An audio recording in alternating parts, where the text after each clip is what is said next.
খুবই ভয়ঙ্কর অবস্থা। গোল্লা বাতাস ছাড়তেছে যে,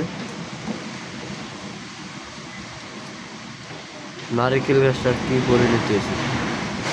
আর মেঘের অবস্থা তো খুবই খারাপ,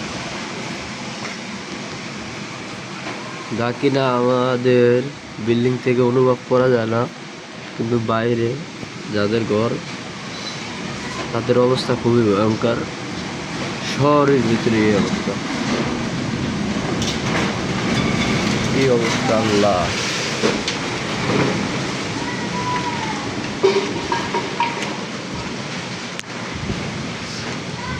আমার ডান পাশে যে অবস্থাটা, ডান দিকের থেকে বাতাস আসতেছে যে, অনুভব করা যায় না বিল্ডিংয়ের কারণে।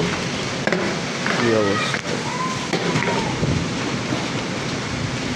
বিল্ডিংয়ের ছাদ দিয়ে ওটি নিয়ে গেছে।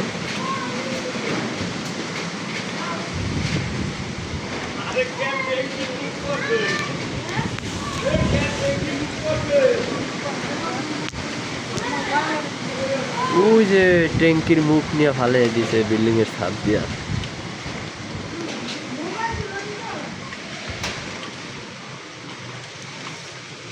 গোল্লা বাতাস ছাড়ছে।